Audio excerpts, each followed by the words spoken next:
Hello everyone. We are studying refraction of light, laws of refraction we have completed earlier. हमने उसका vector form भी देखा, vector form के examples भी देखे, ठीक है। तो जो सिंपल लॉज ऑफ रिफ्रैक्शन है, ओके, उसके ऊपर कुछ और एग्जांपल्स के साथ आज का लेक्चर स्टार्ट करेंगे और फिर हम लोग आगे टॉपिक को बढ़ाएंगे, ठीक है। So let's take few examples.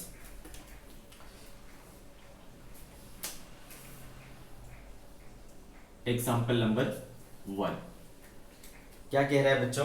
A search light on a yacht is being used. A search light on a yacht is being used at night is being used at night is being used at night to illuminate a sunken box, to illuminate a sunken box. At what angle of incidence theta 1? At what angle of incidence theta 1 should the light be aimed? Should the light be aimed? ठीक है, तो कुछ आपको diagram given है। ये water का level है, यहाँ पर एक सीप है बेटा, ठीक है, यहाँ पर एक सीप है।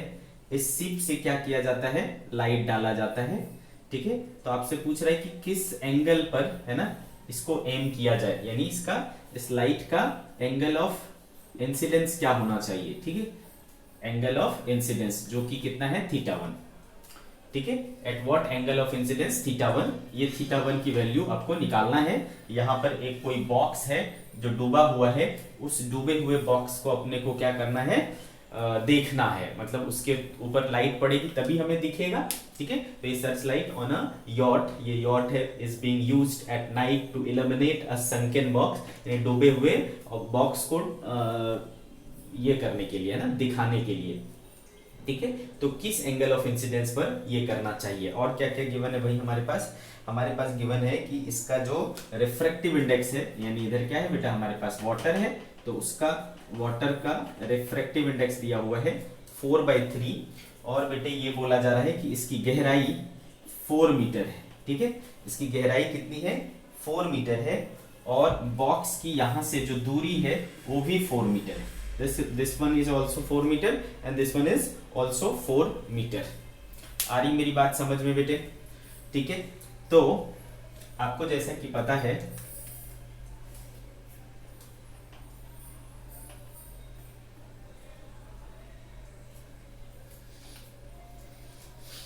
आपको जैसा कि पता है बेटा कि जब मैं यहां से लाइट डालूंगा, है ना बेटे, जब मैं यहां से लाइट को इंसिडेंट कराऊंगा तो लाइट ऐसा सीधा सीधा तो जाएगा नहीं, है ना, ये सीधा सीधा ऐसा लाइट जाएगा नहीं। क्यों? क्योंकि बाहर क्या है बेटा?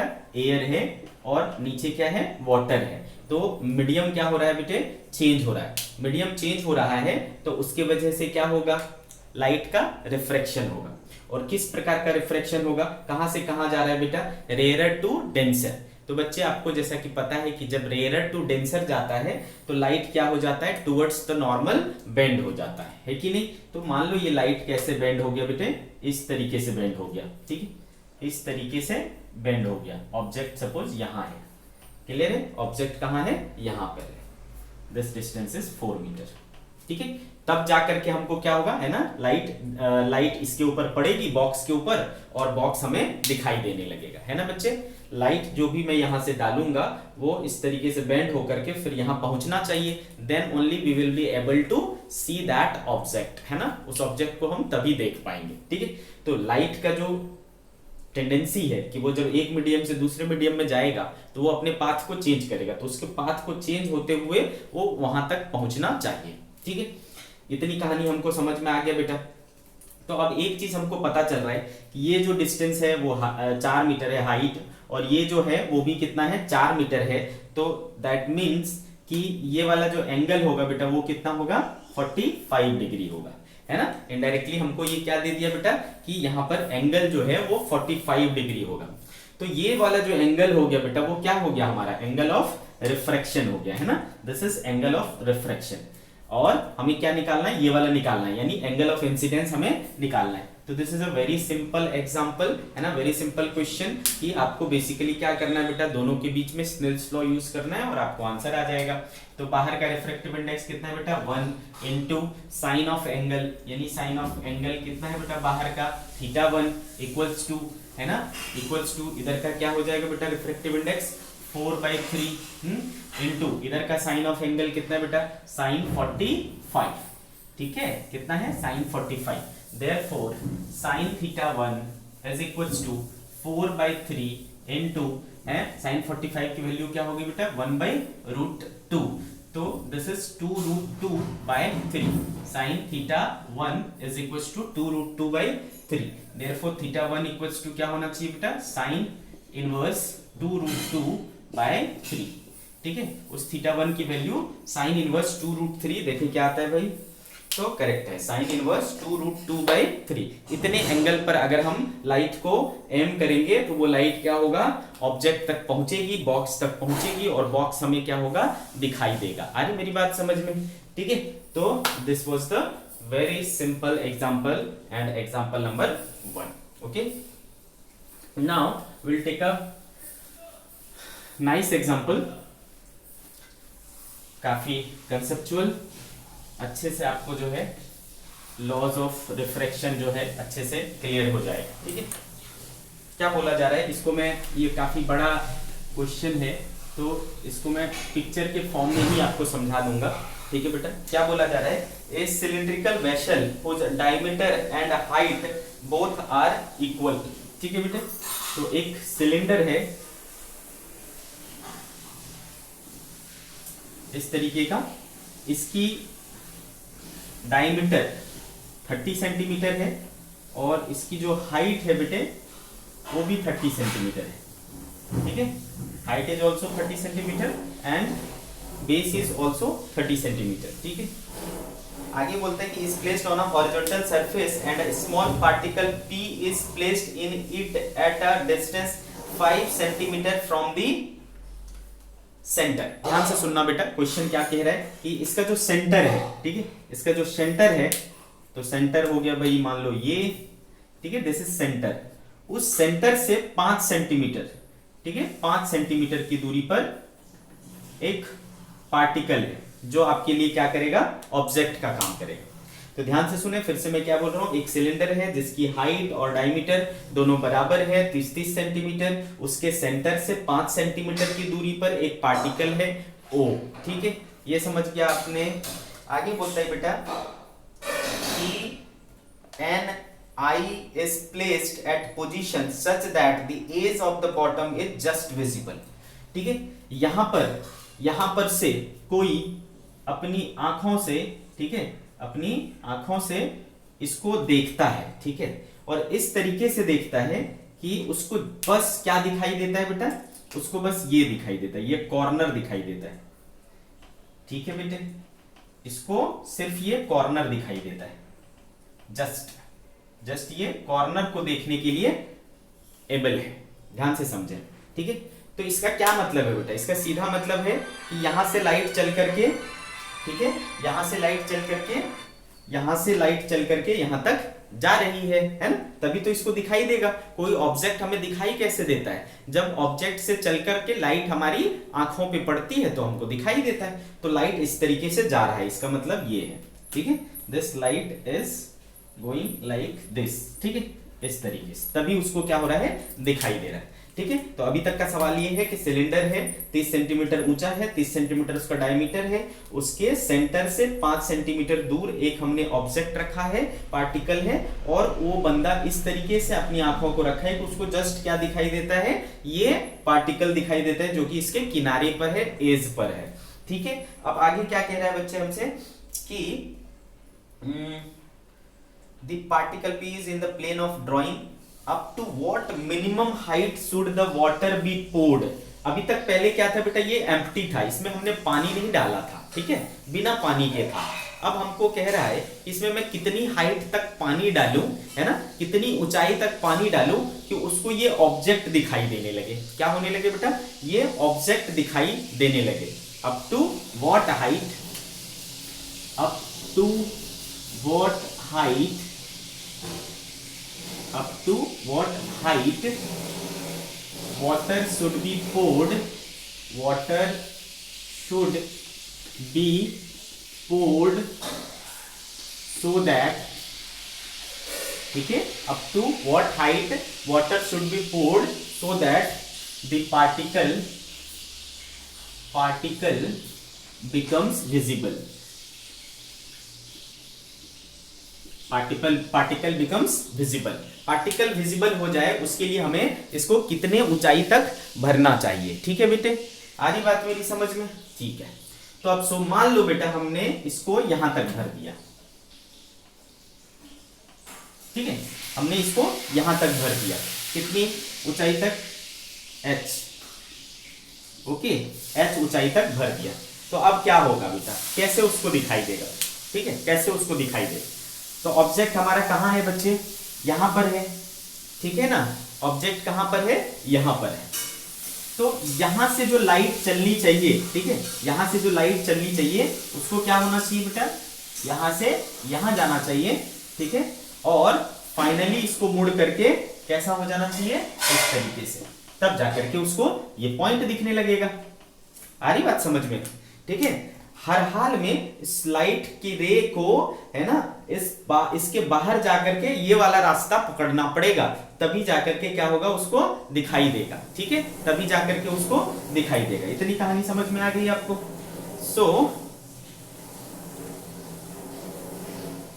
एक चीज हमको अच्छे से समझ में आ रहा है बेटा कि चूंकि ये 30 सेंटीमीटर है और ये 30 सेंटीमीटर है, तो ऑब्वियसली ये एंगल कितना होगा बेटा, 45 डिग्री होगा, है ना बच्चे। और अगर ये एंगल 45 डिग्री है तो this angle will also be 45 degree. इसका मतलब है कि जब ये लाइट यहां से ऐसे जाएगा, है ना, इस तरीके से जाएगा, ये सपोज कुछ एंगल बन रहा है थीटा, ठीक है, तो ये थीटा क्या हो जाएगा, एंगल ऑफ इंसिडेंस हो जाएगा, और ये हो जाएगा angle of refraction, that is 45 degree. मतलब इसने जो पहला केस बोला ये दिखाई दे रहा है, उससे आपको इनडायरेक्टली ये समझ में आया कि वहां पर एंगल ऑफ रिफ्रैक्शन कितना होना चाहिए, 45 डिग्री होना चाहिए। तो we are given with angle of refraction, that is r, r हमको गिवन है। तो नाउ वी विल यूज वाटर का रिफ्रैक्टिव इंडेक्स गिवन है, वाटर का रिफ्रैक्टिव इंडेक्स गिवन है, वाटर का रिफ्रैक्टिव इंडेक्स लेना है क्या, शायद जरूरत नहीं पड़ेगा, ठीक है, देखते हैं। ठीक है, तो मान लो बेटा इसका रिफ्रैक्टिव इंडेक्स क्या है, म्यू है, ओके। तो चलो यूज करते हैं,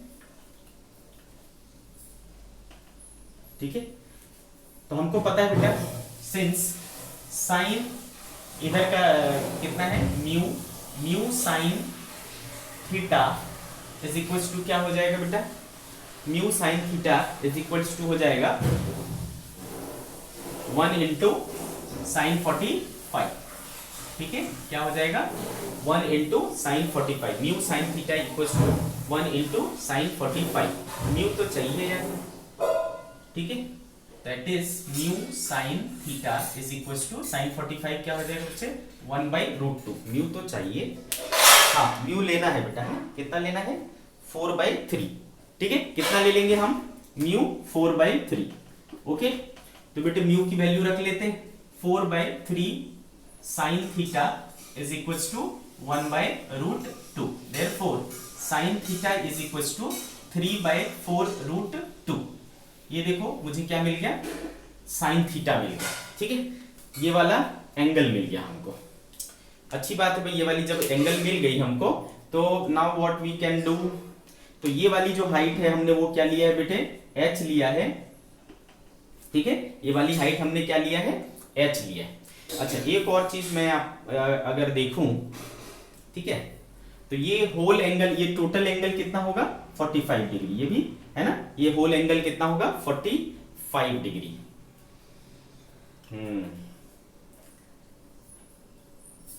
अच्छा, अब इसमें रिलेशन अपने को निकालना पड़ेगा। ये कितना है बच्चे हमारा,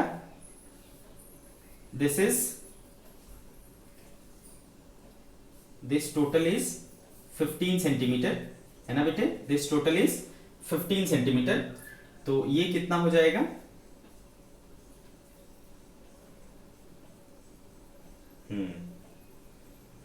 अच्छा एक और चीज देखो, चूंकि ये एंगल कितना हो रहा है 45 डिग्री हो रहा है ना बच्चे, ये एंगल 45 डिग्री हो रहा है, तो ऑब्वियस सी बात है ये और ये क्या होना पड़ेगा, सेम होना पड़ेगा, प्योर जियोमेट्री, नथिंग एल्स, ठीक है। ये टोटल एंगल 45, ये h, तो ऑब्वियसली ये वाला डिस्टेंस भी क्या होना पड़ेगा, h होना पड़ेगा, ठीक है। ज्योमेट्री ध्यान में रखो, ये वाला जो ट्रायंगल दिख रहा है आपको, in this triangle this angle is 45 degree, ठीक है, this angle is 45 degree, that means this angle is also 45 degree, so this and this will be equal. इसका मतलब ये जो होल है, ये सॉरी है ना, यहां से लेकर के यहां तक वो कितना होगा, h होगा, ठीक है, ये कितना होगा h होगा, और ये कितना था 10, ठीक है, ये कितना था 10।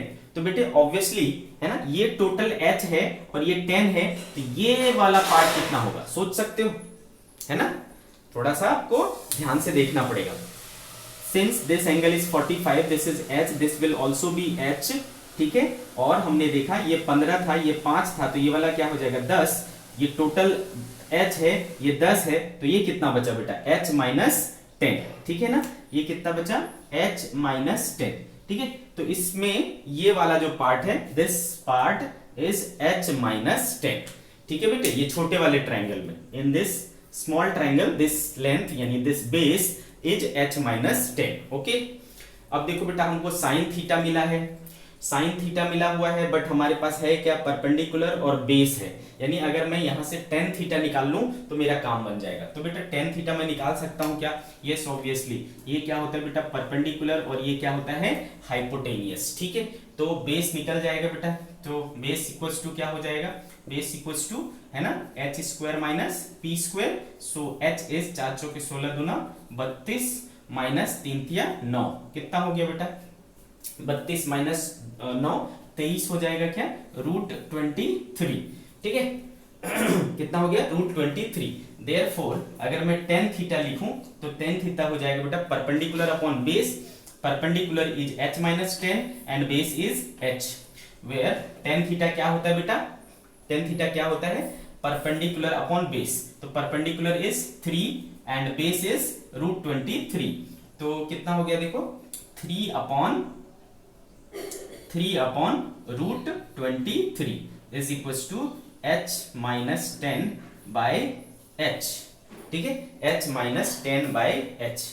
तो बेटे इसको और थोड़ा सिंप्लीफाई करते हैं क्या हो जाएगा, इसको मैं क्या लिख सकता हूं 1 माइनस 10 बाय h, है ना, 1 minus 10 by h equals to 3 by √23, इसको इधर बुलाता हूं 1 minus 3 by √23 equals to 10 upon h, therefore ये क्या हो जाएगा √23 minus 3 by √23 is equals to 10 by h, therefore यहां से देखो h इधर ले आता हूं तो हो जाएगा 10 √23 upon √23 minus 3, this is the height of water required in the tank, उस टैंक में इतनी हाइट वाटर डालनी पड़ेगी, लेट्स सी 10 √23 अपॉन √23 माइनस 3, इतना सेंटीमीटर जो है वाटर हमें पोर करना पड़ेगा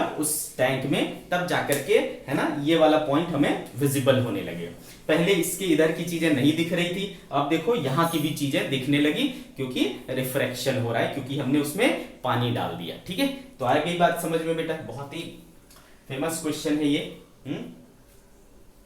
हर बुक में आपको ये मिल जाएगा। So, understood?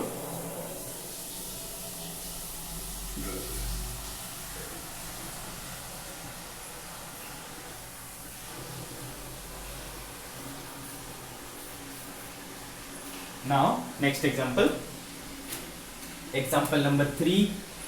Example number 3, what it is saying, an observer can see through a pinhole. An observer can see through a pinhole. ठीक है बेटे, the top of a thin rod, the top of a thin rod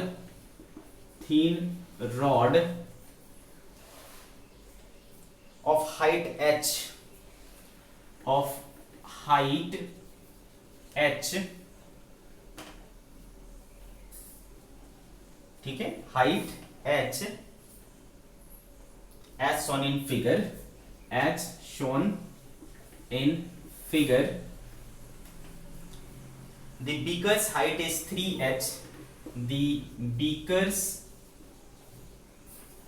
height is 3h. ठीक है, beaker's height is 3h and radius is small h. ठीक है बेटा, तो क्या हो रहा है, अगेन लेट्स सी, एक बीकर है, डायग्राम गिवन है आपको, ठीक है, इस प्रकार का एक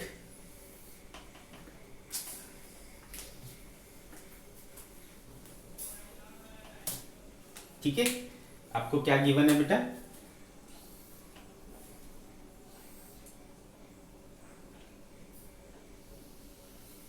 एक बीकर है और इस बीकर की टोटल जो हाइट है बेटे वो है 3h. ठीक है, ये समझ में आ गया आपको. अब इसके 3 पार्ट कर लो, h, 2h और 3h. इसमें से यहां पर एक रॉड रखा हुआ है इस तरीके का, ठीक है, एक थीन पतला सा एक रॉड रखा हुआ है. आ गई होगी आपको बात समझ में, ठीक है. अब बोल रहा है कि then the observer an observer can see through a pinhole the top of a thin rod of height h. ठीक है, तो एक ऑब्जर्वर है, वो इसके टॉप को, इस पॉइंट के टॉप को, ठीक है, इस पॉइंट को डायरेक्टली देख पा रहा है. ठीक है, इस तरीके से इधर ऑब्जर्वर है, ठीक है, इस तरीके से ये देख पा रहा है. मतलब यहां से लाइट चल रही है और इसके तक यहां से ऐसे पहुंच रही है. ठीक है, इस तरीके से पहुंच रही है. और इसका ये आपको कितना दिया हुआ है, इसका रेडियस h दिया हुआ है, तो डायमीटर कितना हो गया बेटा, 2h हो गया, है ना. डायमीटर कितना हो गया, 2h हो गया. इतनी कहानी हमको समझ में आ गई. Okay, very good. अब देखो आगे क्या कह रहा है कि when the beaker is filled with a liquid up to a height 2h, he can see the lower end of the rod. अब बोलता है कि जब इसमें 2h तक पानी भर दिया जाता है, ध्यान से समझ में आ रहा है. ठीक है, ये पहला सिचुएशन था. अभी इसको क्या दिख रहा है, ये दिख रहा है. अब इसको क्या किया बेटा, 2h तक पानी भर दिया. 2h ये है, दिस इज 2h. यहां तक हमने क्या किया बेटा, पानी भर दिया. जब हमने यहां तक पानी भर दिया तो क्या हुआ बेटा, उसको ये लोअर एंड भी दिखने लगा. क्या दिखने लगा, लोअर एंड भी दिखने लगा, ये वाला पॉइंट भी दिखने लगा. ठीक है, कैसे दिखेगा भाई ये वाला पॉइंट, जब यहां से लाइट ऐसे जाएगी और उसके बाद मुड़ करके ऐसे हो जाएगी. ठीक है, तब हमको ये वाला एंड दिखने लगेगा. ठीक है, आ रही बात समझ में. तो इस टाइम क्या हुआ बेटा, रिफ्रैक्शन. पहले क्या था, रिफ्रैक्शन नहीं हो रहा था, इसलिए डायरेक्टली लाइट पहुंच रहा था. लेकिन अब ड्यू टू रिफ्रैक्शन आपको क्या, इसको क्या हो रहा है, ये वाला पॉइंट भी दिख पा रहा है. ठीक है, अब आपसे देखो पूछ क्या रहा है, find the RI of liquid. इस लिक्विड की रिफ्रैक्टिव इंडेक्स पूछ रहा है, म्यू पूछ रहा है. ठीक है, आ रही बात समझ में आपको. इस लिक्विड की RI हमसे पूछा जा रहा है. चलो, तो कैसे निकालेंगे बेटे, जो पहला पार्ट था, जो पहला हिस्सा था इस क्वेश्चन का, उससे देखो तो हमें क्या इंफॉर्मेशन मिलता है. तो भाई उससे हमें ये इंफॉर्मेशन मिलता है, ये टोटल 3h है, उसमें से ये h है, तो ऑब्वियसली इसके बाद जो h बचा बेटा, वो कितना बचा, 2h बचा. ठीक है, ये वाला हाइट कितना हो गया, 2h, और इसका डायमीटर भी कितना है बेटा, 2h. This is also 2h. 2h 2h, तो ऑब्वियसली ये एंगल कितना हो जाएगा बेटा, 45 डिग्री, तो this angle will also be 45 degree. Clear है? तो यहां से हमें क्या समझ में आया बेटा कि यहां पर जो एंगल ऑफ रिफ्रैक्शन है वो कितना होना चाहिए, 45 degree, then only this point will be visible. ठीक है, तो हमको समझ में आ गया भाई कि एंगल ऑफ रिफ्रैक्शन इतना होना चाहिए। अब मान लो बच्चे कि इसका एंगल ऑफ ये वाला एंगल कितना है, सपोज थीटा है। ठीक है, अगर ये वाला एंगल हम मान लें कि थीटा है तो क्या होगा, क्या करेंगे हम, अच्छा एक और चीज अब हमको ये समझ में आ रहा है, एक चीज तो समझ में आ रहा है कि अगर इधर 45 डिग्री है तो this whole angle will also be 45 degree. इतना कहानी समझ में आ गया। अब बेटे अगर ये टोटल 2h है, ये h है, तो ऑब्वियसली ये कितना होगा, h होगा, है ना, दिस इज h। ठीक है, और ये एंगल 45 डिग्री, तो क्या क्लिक कर रहे हैं आपके माइंड में कि भाई ये एंगल 45 डिग्री है, ये h है, तो ऑब्वियसली ये वाला भी क्या होगा बेटा, h होगा। ठीक है, यानी ये वाला पॉइंट क्या है, मिड पॉइंट है, this is the mid point, है ना, this is the mid point. समझ आ गया, 2h था उसमें से ये h और ये h, तो मिड पॉइंट है बेसिकली। क्लियर, ये बात हमें समझ में आ गई। ठीक है, अब देखो बेटे, अब देखो अगर हम ये थीटा निकाल लें तो काम हो जाएगा हमारा। चलो थीटा निकाल लेते हैं, तो लगा देंगे Snell's law, using Snell's law. ठीक है बच्चे, using Snell's law. Snell's law क्या कहता है हमको बेटे कि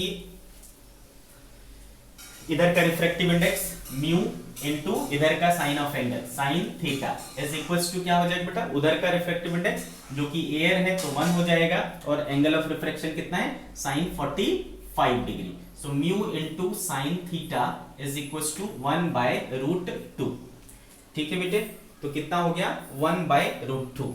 okay, therefore sin theta is equals to 1/√2 mu. यहां से मुझे sin थीटा मिल गया। क्लियर, अगर मुझे यहां से sin थीटा मिल गया तो what we can do is, हमको क्या चाहिए भाई, म्यू चाहिए। अच्छा, तो एक बात बताओ बेटे, यहां से ये हमारा हो गया क्या, perpendicular, this is perpendicular and this is hypotenuse.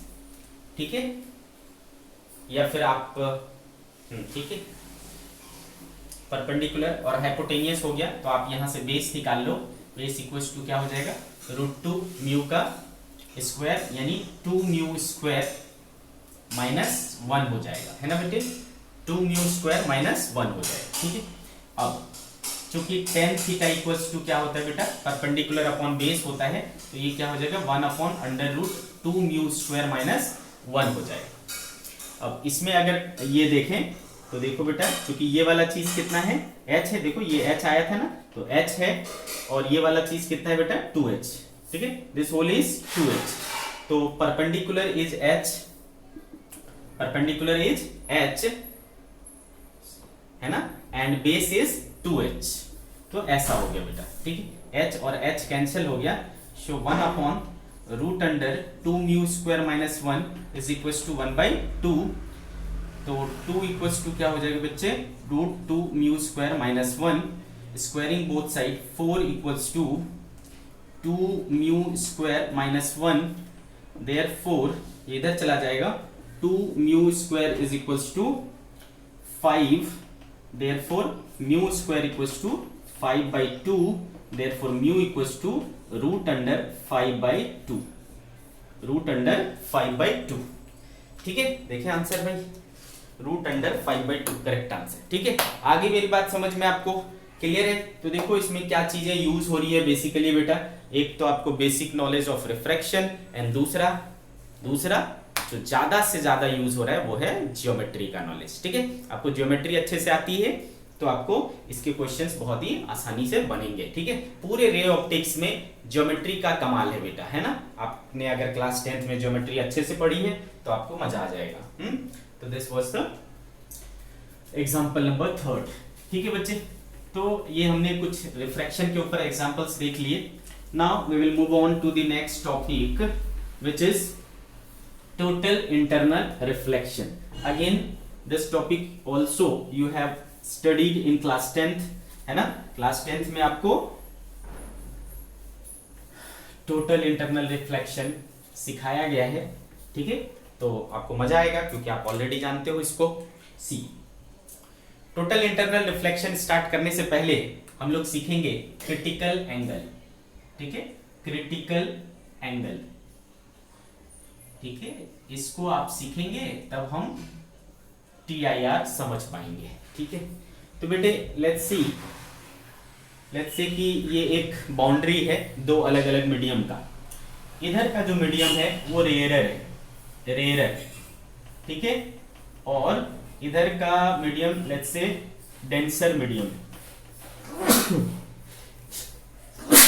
Sorry denser medium.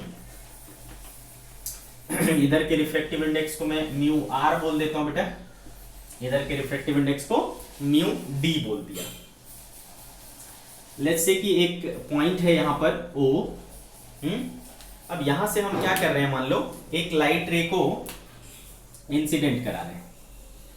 अगर हमने एक लाइट रे इस तरीके से इंसिडेंट कराया बेटा, तो आप सोच सकते हो क्या होगा। तो आपको दिख रहा है कि ये परपेंडिकुलरली पड़ रहा है, परपेंडिकुलर लाइट रे क्या होता है, विदाउट एनी डेविएशन निकल जाता है, तो इसमें कोई भी रिफ्रैक्शन नहीं होगा, है ना। अच्छा, नाउ सी, अगर मैं कुछ एंगल पर एक लाइट रे डालूं, ठीक है, तो क्या होगा, ये एंगल ऑफ इंसिडेंस हो जाएगा, this is angle of incidence. और इसको जाना कैसे चाहिए बेटे, इसको इस तरीके से चले जाना चाहिए, स्ट्रेट लाइन में जाना चाहिए, but due to change in medium, इधर डेंसर इधर रेयरर, क्या होगा, रिफ्रैक्शन होगा यानी बेंडिंग होगा यानी डेविएशन होगा। किधर डेविएशन, तो क्या हो रहा है बेटा, डेंसर से रेयरर में जा रहा है। तो हमने सीखा है बेटा डेंसर टू रेयरर जाने पे ड्रा, यानी डेंसर टू रेयरर जाने पर अवे फ्रॉम द नॉर्मल हो जाता है, तो it will go like this, ठीक है, ऐसा हो जाएगा। अब हमने क्या किया बेटा, एक लाइट रे को थोड़ा इस तरीके से गिराया, ठीक है, इस तरीके से गिराया।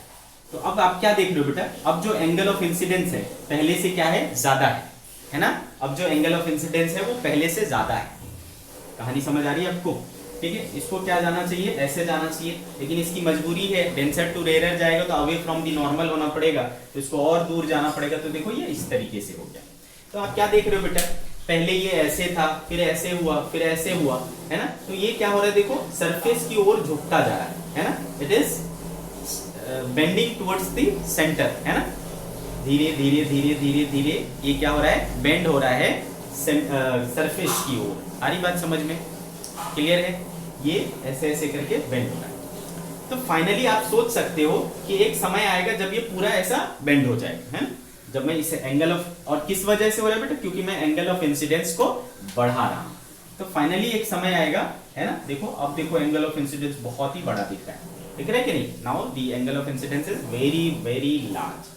तो बेटा ये फाइनली ये क्या होगा, एक समय ऐसा आएगा कि ये इस तरीके से पकड़ लेगा, इतना झुक जाएगा कि सरफेस के अलोंग चल देगा, ठीक है बेटा। ऐसे सिचुएशन में आप समझ सकते हो कि ये वाला जो एंगल है वो कितना है, 90 डिग्री है, और ये वाला जो एंगल है, ठीक है, इसको मान लो मैं कहता हूं थीटा, ठीक है, इसको मैं क्या कहता हूं, थीटा। तो आपको दिख रहा है बेटा कि एंगल ऑफ रिफ्रैक्शन कितना है, 90 डिग्री है, ठीक है। एंगल ऑफ रिफ्रैक्शन कितना है, 90 डिग्री है। आगे मेरी बात समझ में। और ये एंगल क्या है, एंगल ऑफ इंसिडेंस है। तो बेटा ऐसा सिर्फ और सिर्फ तभी संभव है जब लाइट रे क्या होगा, डेंसर टू रेयरर में जा रहा है, तब ऐसा होगा। आ रही मेरी बात समझ में, ठीक। दूसरी बात, वो एक पर्टिकुलर एंगल, ठीक है, ऑफ इंसिडेंस, वो एक पर्टिकुलर एंगल ऑफ इंसिडेंस जिसके लिए एंगल ऑफ रिफ्रैक्शन क्या हो जाए, 90 डिग्री हो जाए, है ना, उसको हम लोग कहते हैं बेटा critical angle. What do we call it, critical angle, ठीक है। तो चलो इसको डिफाइन कर लेते हैं। The angle of incidence, angle of incidence for which angle of refraction is 90 degree is called critical angle, is called critical angle. आ रही मेरी बात समझ में? क्लियर है? The angle of incidence for which angle of refraction is 90 degree is called critical angle। आ गई मेरी बात समझ में? इसको हम लोग थीटा सी से शो कर सकते हैं। It can be shown by theta C. ठीक है, it can be shown by theta C. तो आगे मेरी बात समझ में बेटे कि एंगल ऑफ इंसिडेंस, वो एंगल ऑफ इंसिडेंस है ना जिसके लिए आपका एंगल ऑफ रिफ्रैक्शन 90 डिग्री हो जाता है, उस एंगल को क्या कहते हैं? क्रिटिकल एंगल कहते हैं।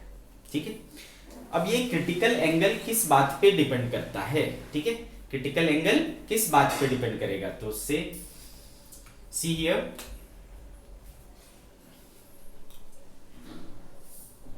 क्रिटिकल, सबसे पहले रिलेशन बिटवीन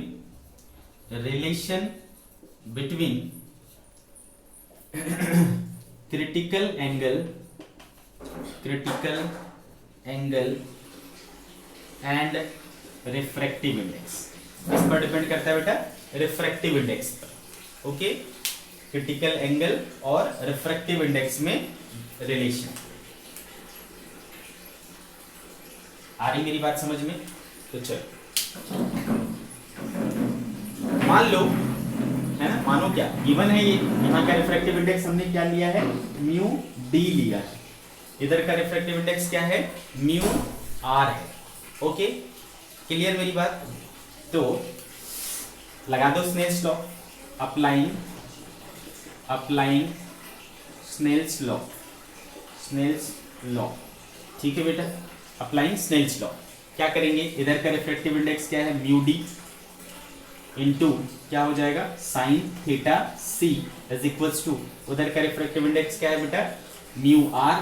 तो म्यू आर और उधर का एंगल कितना है? Sine 90 degree.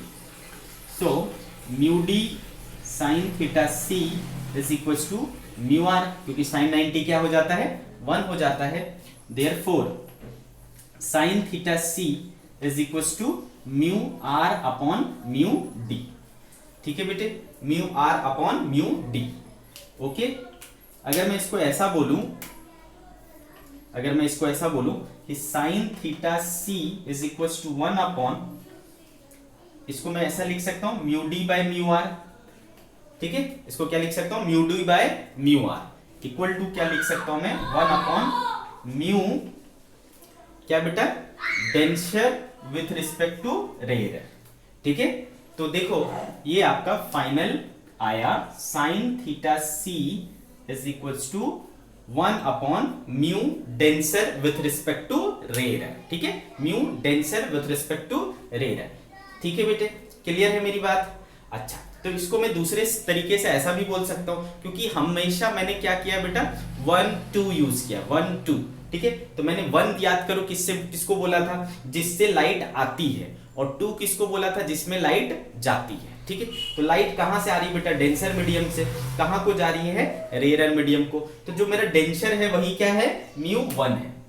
जो डेंसर है वही मेरा म्यू 1 है, और जो रेयर है वही मेरा म्यू 2 है। ठीक है, तो चाहो तो आप इसको इस तरीके से याद रख सकते हो। ठीक है, mu denser with respect to rare. ठीक है, एक तो आप इस तरीके से याद रख सकते हो, sine theta C is equals to 1 upon mu denser with respect to rare, और sine theta C is equals to 1 upon mu, है ना, डेंसर को और क्या बोल सकते हैं बेटा? 1 और दूसरे को 2। ठीक है, तो म्यू 1 विथ रिस्पेक्ट टू 2, इस तरीके से। लेकिन अगर बेटा ये मान लो बाहर का जो मीडियम है वो एयर है, जनरली जो कि ऐसा ही रहेगा, बाहर क्या है? सपोज एयर है। ठीक है बेटे, तो ऐसे सिचुएशन में क्या हो जाएगा? Sine theta C is equals to 1 upon, इसको आपने क्या लिखा है बेटा? म्यू 1 बाय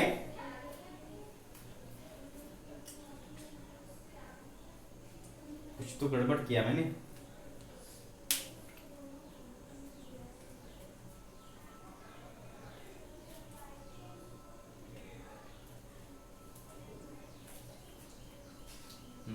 क्या गड़बड़ किया मैंने, sine mu D sine theta C is equal to mu R sine 90, mu R by mu D, तो म्यू डी क्या किया मैंने 1 mu D by mu R,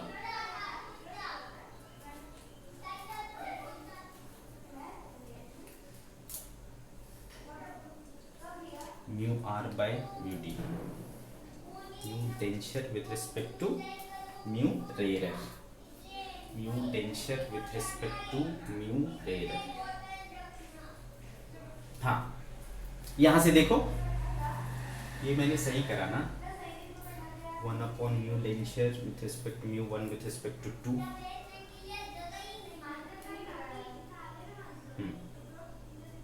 ठीक है। यहां से देखो आप,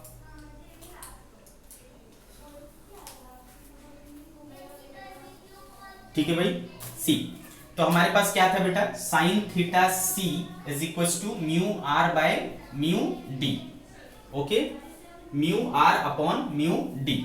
और मैं क्या बोल रहा हूं बेटा, म्यू रेयर अगर क्या हो जाए एयर, तो ये कितना हो जाएगा 1 हो जाएगा, तो in that condition sine theta C is simply क्या 1 अपॉन म्यू डी, जिसको मैं सिंपली क्या लिख सकता हूं बेटा, sine theta C is equal to 1 upon mu, ठीक है। तो यहां से हमें देखो थीटा सी क्या मिल रहा है, साइन इनवर्स 1 अपॉन म्यू, ठीक है, थीटा सी क्या मिल रहा है बेटा, साइन इनवर्स 1 अपॉन म्यू। तो यहां से देखो आपको रिलेशन समझ में आ गया, रिफ्रैक्टिव इंडेक्स और क्रिटिकल एंगल में, ठीक है, आपको बात समझ में आ रही। तो दिख रहा है कि जो क्रिटिकल एंगल है और म्यू है यानी रिफ्रैक्टिव इंडेक्स है, इसके बीच में जो रिलेशन है वो इनवर्सली रिलेशन है, यानी जिस मीडियम का रिफ्रैक्टिव इंडेक्स ज्यादा होगा उसका क्रिटिकल एंगल क्या होगा, कम होगा, और जहां का म्यू कम होगा वहां का रिफ्रैक्टिव इंडेक्स क्या होगा, कम होगा, ठीक है बेटे। आगे मेरी बात समझ में, ठीक है। अब देखो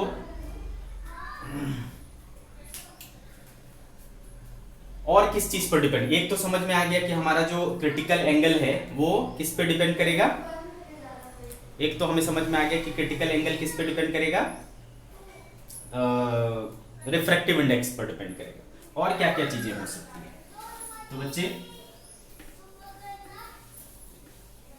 दूसरी चीज जो हो सकती है वो है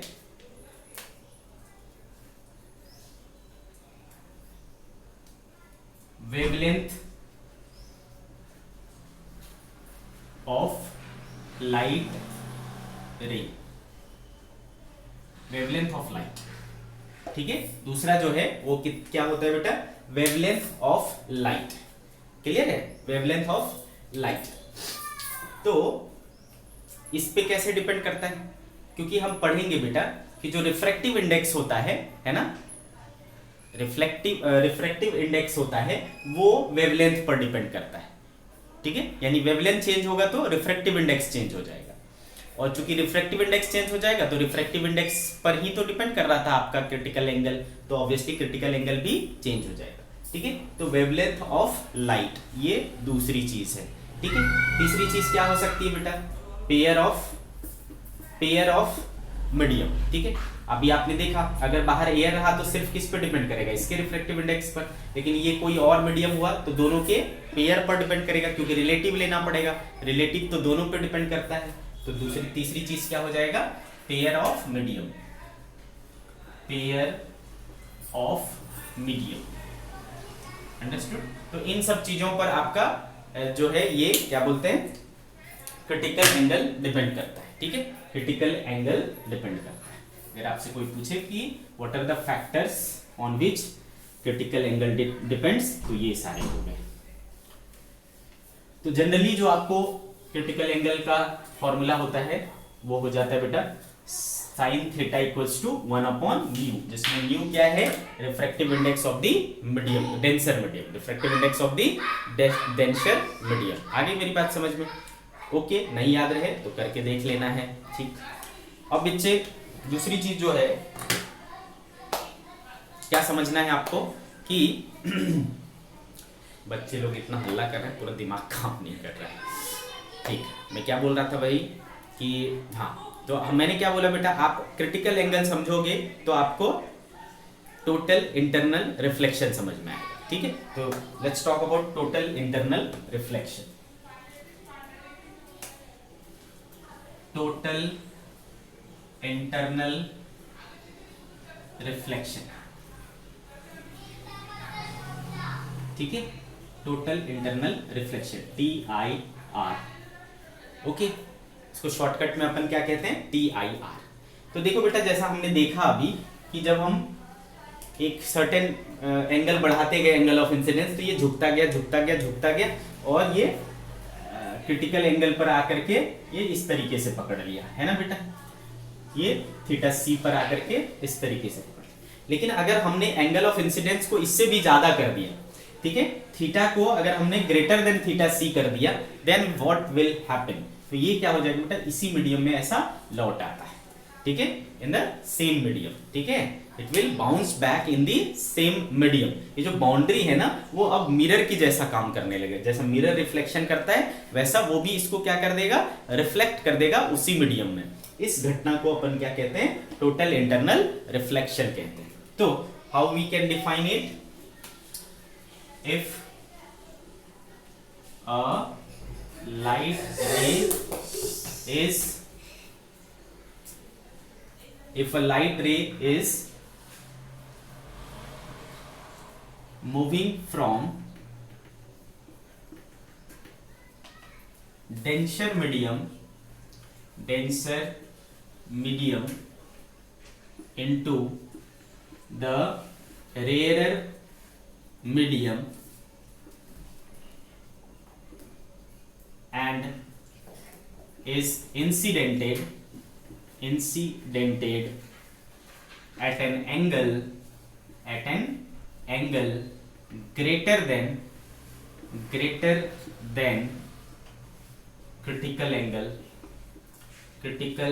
angle, then light ray bounce back in the same medium,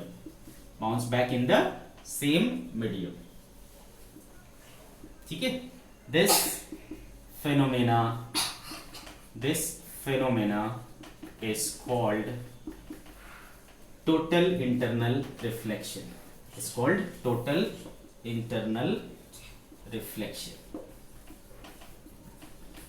got this is called total internal reflection। फिर से मैं एक बार बोल रहा हूं कि अगर हम लाइट रे को डेंसर मीडियम से रेयरर मीडियम की तरफ डाल रहे हैं और हमारा जो एंगल ऑफ इंसिडेंस है वो अगर बड़ा है किससे, क्रिटिकल एंगल से, तो जो लाइट रे है उसी मीडियम में क्या हो जाता है, बाउंस बैक हो जाता है। और इस घटना को हम लोग क्या कहते हैं बेटे, टोटल इंटरनल रिफ्लेक्शन कहते हैं। आ रही मेरी बात समझ में, this incident is known as total internal reflection. Okay, तो हमें डेफिनेशन समझ में आ गया कि टोटल इंटरनल रिफ्लेक्शन क्या होता है।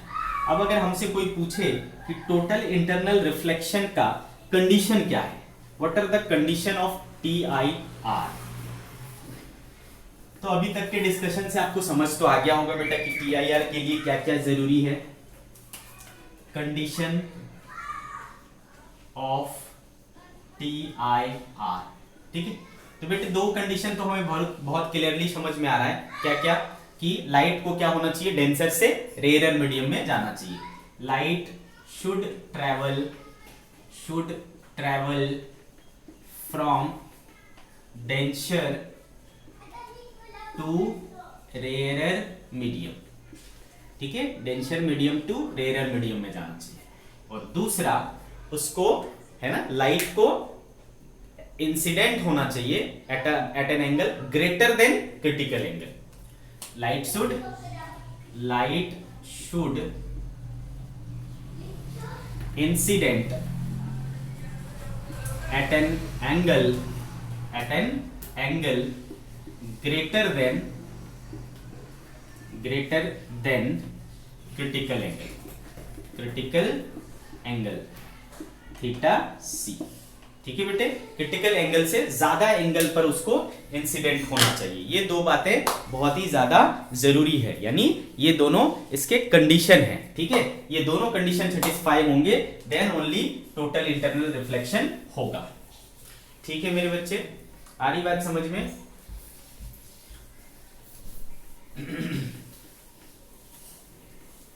अब देखो, टोटल इंटरनल रिफ्लेक्शन हमको समझ में आ गया। एक समझ में आया कि भाई ग्रेटर डेंसर टू रेयर में जाना चाहिए, और दूसरी कंडीशन समझ में आई कि उसको कम से कम क्रिटिकल एंगल से ज्यादा पर इंसिडेंट होना चाहिए। इक्वल टू क्रिटिकल एंगल पर जाएगा तो वो क्या हो जाएगा बेटा, सरफेस के अलोंग हो जाएगा, और उससे ज्यादा होगा तो रिफ्लेक्ट होकर के अपने ही मीडियम में वापस आ जाएगा। ठीक है, ये दो बातें हैं TIR की। ठीक है, अब हम क्या बात करेंगे, variation of angle of deviation in case of variation of angle of deviation in case of TIR। ठीक है, TIR के दौरान अगर एंगल ऑफ डेविएशन को बताना हो, है ना, तो कैसे बताएंगे? तो जैसा कि आपको दिख रहा है बच्चे, दो चीजें हो सकती है, दो चीजें ही हो सकती है ना। एक हो सकता है कि when theta is less than theta C, है ना, केस 1। ये हो सकता है कि थीटा अगर लेस देन थीटा सी हुआ, तो बेटे अगर लेस देन थीटा सी हुआ तो क्या होगा, फिर तो निकलेगा वो, है ना, वो क्या हो जाएगा, थोड़ा इस तरीके से निकलेगा। तो अगर मान लो ये थीटा है और ये क्या है बेटा, ये या इसको मैं बोलता हूं थीटा 1 और इसको बोलता हूं थीटा 2। ठीक है, थीटा 1 एंड थीटा 2। तो बताओ ऐसे कंडीशन में डेल क्या हुआ करता था, तो डेल इक्वल्स टू होता था थीटा 2 माइनस थीटा 1। याद है ना, I minus R, sorry R minus I हुआ करता था डेंसर से टू रेयर जब जाता था, है ना, डेंसर से रेयर जाता था तो थीटा 2 माइनस थीटा 1 हो जाता था। इतनी बात समझ में आई। इधर का रिफ्रैक्टिव इंडेक्स म्यू मान लो, इधर का रिफ्रैक्टिव इंडेक्स एयर है तो 1 हो जाएगा।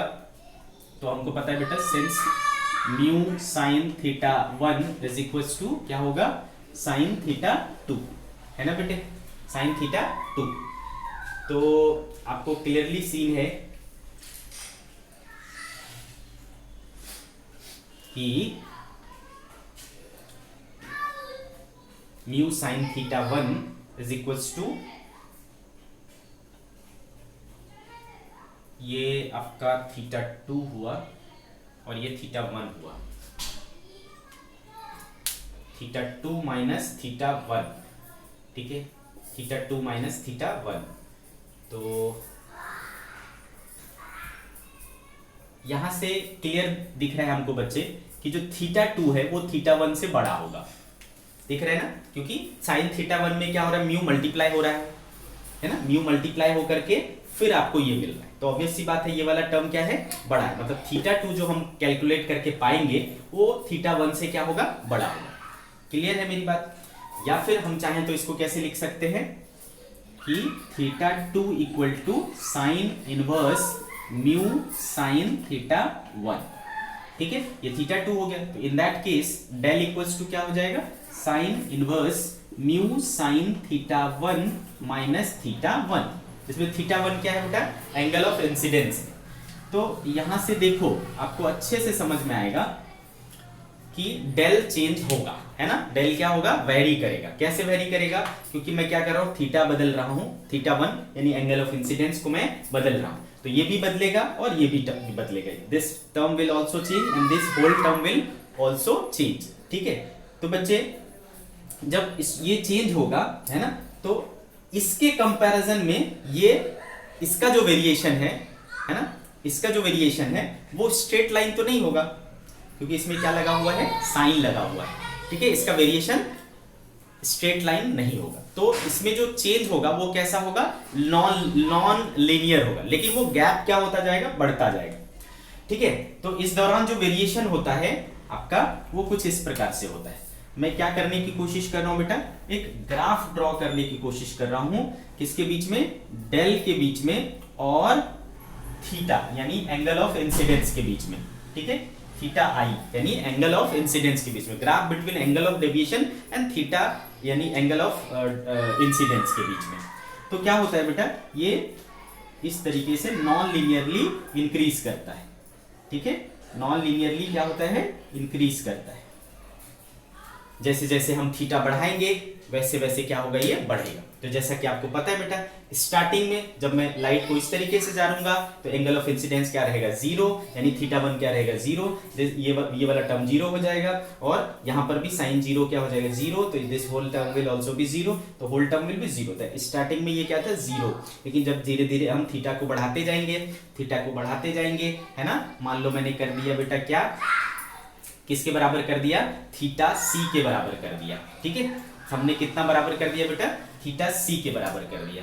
तो थीटा सी के बराबर कर दोगे तो उस कंडीशन में आपका जो थीटा टू है कितना हो जाता है, जब इसको हम इक्वल टू थीटा वन को इक्वल टू थीटा सी कर दिए तो आपको पता है ये वाला कितना हो जाता है, 90 हो जाता है, यानी ये देखो क्या हो जाएगा बेटा, पाई बाई 2 हो जाएगा, और ये थीटा वन कितना हो जाएगा, थीटा सी हो जाएगा, ठीक है, आ रही बात समझ में। तो जब इक्वल टू है ना, ये दूसरा केस हुआ, केस 2, इस बार हमने थीटा को क्या ले लिया बेटा, थीटा सी के, तो जब थीटा थीटा सी के बराबर हो गया तो डेल देखो कितना हो गया, pi by 2 minus theta C which is the greatest, ठीक है, तो ये वाला हमको मिल जाएगा क्या, pi by 2 minus theta C, ठीक है। अब तो अब का सिचुएशन आपका इस तरीके वाला हो गया है, ठीक है, ऐसे वाला सिचुएशन हो गया। अब अगर इससे मैं थोड़ा सा भी इसको बढ़ाऊंगा, है ना, केस 3, इस कंडीशन में हमने देख लिया डेल कितना हुआ, पाई बाई 2 माइनस थीटा सी हुआ। केस 3 अगर थीटा ग्रेटर देन थीटा सी हो गया, तो जैसे ही थीटा ग्रेटर देन थीटा सी होगा बेटा, तो केस क्या हो जाएगा, रिफ्लेक्शन वाला, ठीक है। अब मैं इसको कर दिया बेटा ग्रेटर देन, तो ये अब इस तरीके से रिफ्लेक्ट हो जाएगा, ठीक है बेटे, अब ये इस तरीके से रिफ्लेक्ट हो जाएगा। तो याद करो रिफ्लेक्शन के केस में क्या होता था, डेविएशन, एंगल ऑफ डेविएशन होता था पाई माइनस 2 थीटा, ठीक है, कितना होता था बेटे, पाई माइनस 2 थीटा। तो देखो pi minus 2 theta, pi minus 2 theta, आ रही बात समझ में, क्लियर है। अब तो जस्ट यहां पर अगर मैं काउंट करूं, जब थीटा इक्वल टू थीटा सी था, तो इसको मैं क्या लिख सकता हूं, पाई माइनस 2 सी। मैं कब बोल रहा हूं बेटा, जस्ट जब इस जगह था थीटा इक्वल्स टू क्या था, थीटा सी, तो उस समय देखो क्या होगा, del equals to pi minus 2 C हो जाएगा, ठीक है, पाई माइनस 2 सी, जो कि सिंपली दिख रहा है कि इसका ये डबल है ना, जो कि सिंपली दिख रहा है कि इसका ये डबल है, क्लियर। अब जैसे ही इससे आगे बढ़ेंगे तो धीरे धीरे ये c हम क्या कर रहे हैं, बढ़ा रहे हैं, तो पाई माइनस 2 सी क्या होता चला जाएगा, छोटा होता चला जाएगा, ये लीनियरली चेंज हो रहा है, तो ऑब्वियसली ये इसकी वैल्यू भी क्या होगी, लीनियरली डिक्रीज करेगी, ठीक है, तो इसका वैल्यू यहां से लीनियरली डिक्रीज करने लगता है, ठीक है। और फाइनली आप इसको कितना वो कर सकते, थीटा जो इंसिडेंस है, एंगल ऑफ इंसिडेंस है, उसको है ना इस तरीके से लेके इस तरीके कर सकते हो, ज्यादा से ज्यादा आप एंगल ऑफ इंसिडेंस क्या कर सकते हो भाई, 90 डिग्री कर सकते हो, है ना, मोस्ट जो आप वैल्यू ले सकते हो, मैक्सिमम वैल्यू जो आप ले सकते हो एंगल ऑफ इंसिडेंस का, दैट कैन बी 90 डिग्री। तो बेटे जब हम 90 डिग्री ले लेंगे तो देखो है ना, पाई बाई 2 इंटू 2 है ना, पाई रह जाएगा बेटा, पाई माइनस पाई क्या हो जाएगा, 0, ठीक है, तो final value will be 0। So the angle variation between angle of deviation and angle of incidence is like this. इसमें हमने सारा चीज इंक्लूड कर लिया, नॉर्मल रिफ्लेक्शन, नॉर्मल रिफ्रैक्शन, यहां से यहां तक क्या हो रहा था बेटा, रिफ्रैक्शन हो रहा था, और इसके बाद क्या हो गया, TIR हो गया, ठीक है। किस कंडीशन में था ये, डेंसर टू रेयरर के लिए, आ रही मेरी बात समझ में, डेंसर टू रेयरर के लिए। तो अगर आपको है ना एंगल ऑफ डेविएशन और एंगल ऑफ इंसिडेंस के बीच में ग्राफ पूछे, कब जब आपका TIR हो रहा हो, तो आप इस तरीके का ग्राफ बना देंगे, ठीक है बच्चे, या फिर इस ग्राफ को आइडेंटिफाई कर लेंगे अपने ऑप्शंस में से।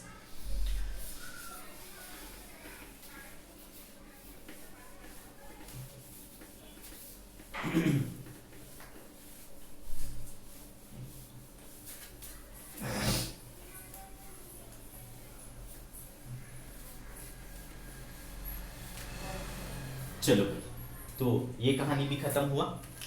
अब देखो एक टर्म आपको देखने मिलेगा, कभी क्वेश्चन में देखने मिल सकता है या फिर सीधा एक टॉपिक के तौर पे भी देखने मिल सकता है, वो है बेटा सर्कल ऑफ इल्यूमिनेंस।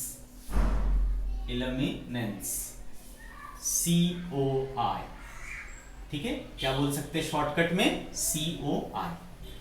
क्या होता है पहले प्रैक्टिकली आप समझिए इस चीज को। अगर मान लो ये वाटर बॉडी है, ठीक है, तालाब है, और यहां पर एक बल्ब लगा दिया आपने, source of light, source of light, ठीक है बेटे, हमने एक टॉर्च जला दी, एक बल्ब जला दी इस तरीके से, है ना, पानी के नीचे, इधर क्या है, वाटर है या कोई भी लिक्विड है, वाटर मान लो, ठीक है। तो क्या होगा, ध्यान से समझिए, अगर हम एक लाइट इस तरीके से ले जाएंगे, ठीक है बच्चे, तो ये क्या होगा, सीधा निकल जाएगा। फिर कुछ लाइट को इस तरीके से ले जाएंगे तो ये इसको इस तरीके से जाना चाहिए, बट इसको इस तरीके से हो जाएगा क्योंकि डेंसर है। अंदर क्या है बेटा, वाटर है तो डेंसर है, बाहर क्या है बेटा, एयर है तो रेयर है ना, रेयर है, इधर वाटर था, वाटर डेंसर, एयर रेयर, तो अवे फ्रॉम दी नॉर्मल होगा। फिर और जो लाइट इधर जा रही होगी वो क्या हो जाएगा बेटा, और झुकेगा झुकेगा झुकेगा। तो आपको पता है बेटा, जैसे जैसे दूर जाते जाएंगे एंगल ऑफ इंसिडेंस क्या होता जाएगा, बढ़ता जाएगा। तो एक समय आएगा ना बेटा, एक समय आएगा जब ये एंगल किसके बराबर होगा, थीटा सी के, तो लाइट ऐसा हो जाएगा, है ना बेटे। और उससे थोड़ा भी ज्यादा हुआ, उससे थोड़ा भी ज्यादा हुआ तो क्या होगा बेटा, TIR हो जाएगा, ठीक है। इससे थोड़ा सा ज्यादा होगा तो लाइट क्या हो जाएगा, अंदर का अंदर ही रह जाएगा, तो बाहर तो आएगा नहीं, है ना, बाहर तो आएगा ही नहीं। क्लियर है मेरी बात।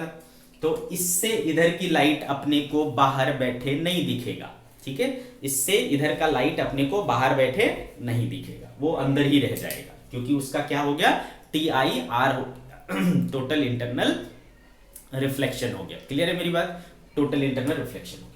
तो ऐसा क्या होगा बेटा, चारों तरफ होगा, है ना, ऐसा क्या होगा, चारों तरफ होगा, तो है ना, ऐसा जो है आपको चारों तरफ होगा।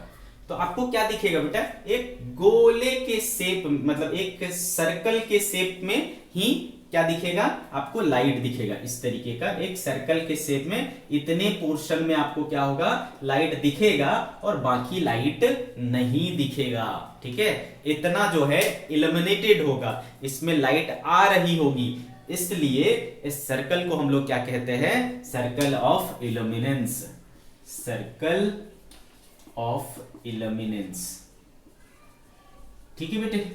तो क्वेश्चन आपसे पूछा जाएगा, ठीक है, कि इस सर्कल ऑफ इल्यूमिनेंस का बताओ रेडियस क्या होगा, आपको पूछा जाएगा कि सर्कल ऑफ इल्यूमिनेंस का बताओ एरिया क्या होगा, रेडियस क्या होगा, डायमीटर क्या होगा, तो आपको निकालना होगा। तो कैसे करेंगे बच्चे, तो ऑब्वियस सी बात है, ऑब्वियस सी बात है, आपको क्या दिया रहेगा बेटा, ये डेप्थ दे दिया रहेगा, ठीक है, मान लो ये h दे दिया, तो फिर कुछ बचा क्या, कोई टेंशन ही नहीं है, ये वाली चीज क्या होगा बेटा, थीटा सी है, ठीक है, ये वाला चीज क्या है, थीटा सी है।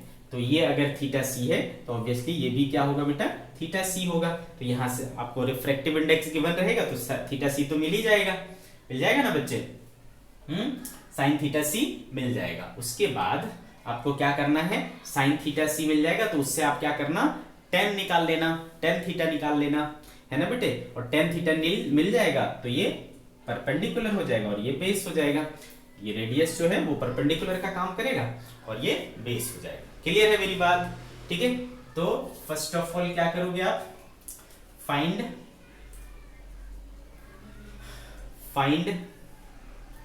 साइन थीटा सी, क्या यूज करोगे, 1/μ, ठीक है, साइन थीटा सी फाइंड कर लोगे। थीटा सी फाइंड करने के बाद दूसरा क्या करोगे, फाइंड टेन थीटा सी, ठीक है, आप क्या फाइंड कर लोगे बेटा, टेन थीटा सी फाइंड कर लोगे और उसको इक्वेट कर दोगे बेटा किससे, रेडियस अपॉन एच से, ठीक है, रेडियस अपॉन एच से। तो यहां से आपको रेडियस मिल जाएगा एच टेन थीटा सी, ठीक है, और रेडियस मिल गया बेटा, तो एरिया क्या हो जाएगा बच्चे, एरिया हो जाएगा पाई आर स्क्वायर।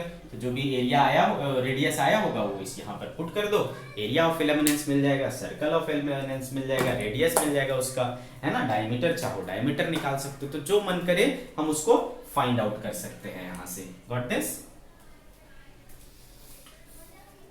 इसके अलावा जो ये है बेटा हमारा क्या, टोटल इंटरनल रिफ्लेक्शन, TIR। ये आपको डेली लाइफ में भी आसानी से देखने को मिल जाता है, ठीक है। TIR बहुत ही यूजफुल चीज है ना, बहुत ज्यादा यूज होता है हमारे डेली लाइफ में, ठीक है। उसमें से जो सबसे ज्यादा इंपॉर्टेंट है वो है ऑप्टिकल फाइबर। क्या है? Optical fibre. मैं बात कर रहा हूं किसका बेटा? यूजेस ऑफ TIR, ठीक है, यूजेस ऑफ TIR। तो पहला है in optical fibre, in optical fibre. तो ऑप्टिकल फाइबर होता क्या है, सबसे पहले ये समझ लें। ऑप्टिकल फाइबर, ठीक है बेटा। तो ऑप्टिकल फाइबर आपको क्लास 10th में भी सिखाया गया होगा, है ना। इसमें एक बहुत ही पतली, बहुत वेरी थिन, ठीक है, एक थीन कोर होता है, ठीक है, thin core made up of generally glass या क्वार्ट्ज का बना होता है, ग्लास और क्वार्ट्ज, ठीक है। वेरी थीन, बहुत थीन होता है, थीन कोर।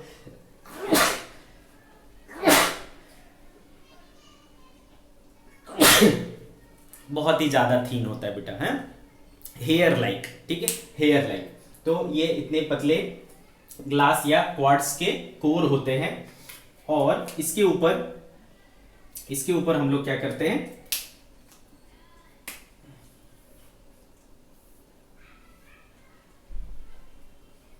ऐसा कुछ पेपर या कुछ ऐसे मटेरियल लपेट देते हैं। ये बाहरी जो परत है इसको हम लोग क्लैडिंग कहते हैं, क्लैडिंग, ठीक है। कोर, बीच वाले पार्ट को कोर कहते हैं, बाहर वाले पार्ट को क्लैडिंग कहते हैं। ध्यान बस आपको इतनी रखनी पड़ती है कि जो अंदर का मटेरियल है, कोर है, उसका म्यू कोर जो है वो ज्यादा होना चाहिए म्यू क्लैडिंग का, ठीक है बेटे। ये शर्त है, ये बनाते वक्त इस बात का ध्यान रखा जाता है।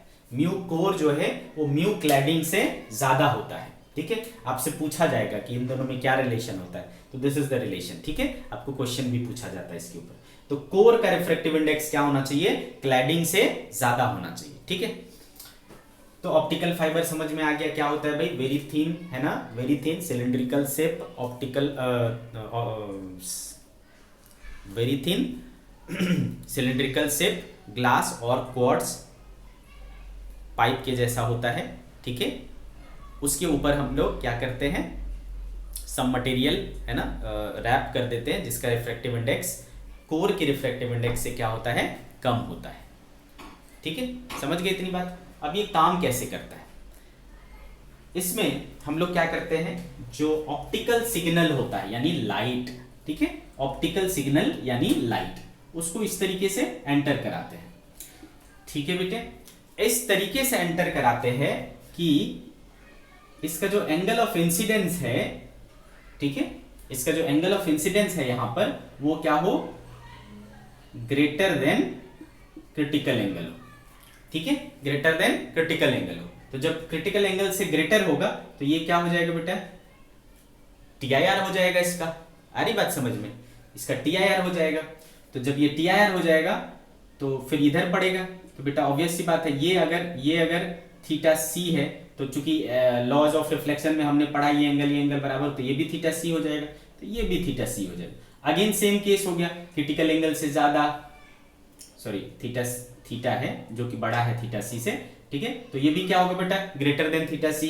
फिर ये ऐसा हो जाएगा, ऐसा ये कंटिन्यूअस ऐसा चलता जाता है, ठीक है बेटा। लाइट जो है कंटिन्यूअस ऐसा चलता जाता है। अब चूंकि TIR हो रहा है यानी टोटल इंटरनल रिफ्लेक्शन हो रहा है, तो इसकी खासियत क्या होती है, इसकी स्पेशलिटी क्या होती है कि ये जो एनर्जी है ना उसको लॉस नहीं होने देता है, ठीक है, उसकी स्ट्रेंथ को लॉस नहीं होने देता है। तो जो हमारा सिग्नल है, ऑप्टिकल सिग्नल है, वो बहुत दूर तक क्या कर सकता है? ट्रैवल कर सकता है इसमें, ठीक है। तो इसलिए हम लोग इसको लॉन्ग ट्रांसमिशन में यूज करते हैं, ठीक है। किसको? ऑप्टिकल फाइबर को। Optical fibre is used in long transmission. ठीक है, आप नोट कर करके लिखते जाना कि ऑप्टिकल फाइबर कहाँ यूज होता है बेटा, लॉन्ग ट्रांसमिशन, सिग्नल ट्रांसमिशन में हम लोग इसको यूज करते हैं। जो आप लोग ब्रॉडबैंड्स वगैरह देखते हैं वायर वाले, उनमें सब में क्या लगा होता है बेटा, ऑप्टिकल फाइबर लगा होता है, वो FC करके लिखा होता है, ऑप्टिकल फाइबर केबल। क्लियर है मेरी बात? दूसरी चीज आपसे पूछा जाएगा कि ऑप्टिकल फाइबर जो है वो किस प्रिंसिपल पर काम करता है, तो आप बता दोगे बेटा कि ये टोटल इंटरनल रिफ्लेक्शन पर काम करता है। ठीक है, तीसरा क्वेश्चन इससे उठता है कि रिफ्रैक्टिव इंडेक्स कंपेयर करना कोर और क्लैडिंग के बीच में, तो आप बता दोगे बेटा कोर का रिफ्रैक्टिव इंडेक्स ज्यादा होना चाहिए क्लैडिंग से, क्योंकि तभी तो दोनों शर्त पूरी होगी ना, कि एंगल ऑफ इंसिडेंस क्या होना चाहिए, क्रिटिकल एंगल से बड़ा, और दूसरा कि डेंसर से रेयरर जाने की कोशिश कर रहा हो। तो जब मैं यहाँ से यहाँ डालता हूँ तो ये इससे इसमें जाने की कोशिश करेगा, जो कि ये डेंसर है और ये रेयरर है, तो ये क्या हो जाएगा, दोनों कंडीशन फुलफिल हो जाएगा। ठीक है, तो ऑप्टिकल फाइबर आपको समझ में आ गया बेटे। इसके अलावा हमने पढ़ा है ये क्या चीज़, मिराज। ठीक है, क्लास 10th में हमने इसको बहुत अच्छे से बताया था आपको कि मिराज क्या होता है। आप देखते हो कि जो गर्मी के दिनों में है ना, गर्मी के दिनों में आपको ऐसा लगेगा कि सामने है ना, स्पेशली आप राजस्थान वगैरह ऐसे जगह पर जाओगे तो आपको लगेगा सामने कुछ दूरी पर वाटर बॉडी है, वाटर बॉडी यानी तालाब, ऐसा कुछ महसूस होगा। तो अगर आपको प्यास लगी होगी, जनरल जानवर लोग ऐसा फील करते हैं, उनको प्यास लगी होती है तो उनको ऐसा दिखाई देता है, वो वहाँ जाते हैं तो फिर वो दिखता नहीं है। क्यों? क्योंकि वहाँ पर वाटर के जैसा स्ट्रक्चर इसलिए बना हुआ है क्योंकि टोटल इंटरनल रिफ्लेक्शन हो रहा है। क्या हो रहा है? TIR हो रहा है। ठीक है, तो अगर आपसे पूछा जाए कि मिराज क्यों बनता है, जनरली MCQ में यही पूछा जा सकता है आपसे, मैं यहाँ पर फिर से नहीं डिस्कस करूँगा उस चीज़ को। ठीक है, तो मिराज क्यों बनता है बेटा, तो टोटल इंटरनल रिफ्लेक्शन की वजह से। क्लियर है बच्चे? इसकी वजह से टोटल इंटरनल, छोटा शॉर्टकट में मैं बता ही देता हूँ। तो देखो बेटा, जैसे कि एक पेड़ है, ठीक है, एक पेड़ है इस तरीके से, ठीक है, और ये सपोज ग्राउंड है, आ रही बात समझ में, और इधर कोई एक ये जो है कोई एक बंदा खड़ा है। ठीक है, तो क्या होता है बेटा कि गर्मी के दिनों में जो ग्राउंड से टच्ड है ना, ग्राउंड के पास वाले एयर होते हैं वो गर्म होते हैं, और गर्म जो एयर होता है ना, गर्म एयर, उसका रिफ्रैक्टिव इंडेक्स कम होता है, और ऊपर जो है थोड़ी ठंडी हवा एज कम्पेयर टू यहाँ का जो एयर होता है वो थोड़ा ठंडा होता है, और ठंडा एयर क्या होता है बेटा, थोड़ा रिफ्रैक्टिव इंडेक्स उसका ज़्यादा होता है। तो इधर का रिफ्रैक्टिव इंडेक्स ज़्यादा है, इधर का रिफ्रैक्टिव इंडेक्स कम है। तो जब ये लाइट यहाँ से चलती है बेटा, जो लाइट यहाँ से चलती है, ठीक है, उसका क्या हो जाता है, TIR हो जाता है। क्या हो जाता है? टोटल इंटरनल रिफ्लेक्शन हो जाता है। ठीक है, उसका टोटल इंटरनल रिफ्लेक्शन हो जाता है, क्योंकि डेंसर टू रेयर जा रहा है। दूसरी चीज कि उसमें से कुछ तो ऐसे रेज होंगे जो क्या होगा, मोर देन क्रिटिकल एंगल पर पड़ेंगे, तो उनका TIR हो जाएगा। तो उनको ये लाइट रे कहाँ से आती दिखेगी बेटा, इधर से। तो इधर से आपको एक उल्टा इमेज दिखाई देगा, इसका इस ट्री का एक रिवर्स इमेज दिखाई देगा। तो ऐसा याद करो, आपको कहाँ देखने को मिलता है, पेड़ है और उसका पेड़ का छाया जो है नीचे है, तो ऑब्वियसली पानी के जगह में होता है ना, जहाँ वाटर बॉडीज होता है, तालाब होता है, वहाँ पर ऐसा देखने को मिलता है। तो उनको लगता है कि वहाँ पर क्या है, तालाब है, यानी वाटर पाउंड है। ठीक है, समझ गए? तो मिराज का जो फॉर्मेशन है उसके लिए भी रिस्पॉन्सिबल कौन है बेटा, टोटल इंटरनल रिफ्लेक्शन। ठीक है, इसके अलावा क्या बोलते हैं, रेनबो फॉर्मेशन में भी TIR का यूज होता है। रेनबो फॉर्मेशन आगे चल करके हम और डिटेल में पढ़ेंगे। ठीक है, आपको क्लास 10th में भी पढ़ाया गया है। तो बेटे आज की सभा हम लोग यहीं समाप्त करते हैं। कल हम लोग थोड़े इसके ऊपर प्रॉब्लम्स लेंगे और फिर आगे बढ़ेंगे। Okay, bye bye.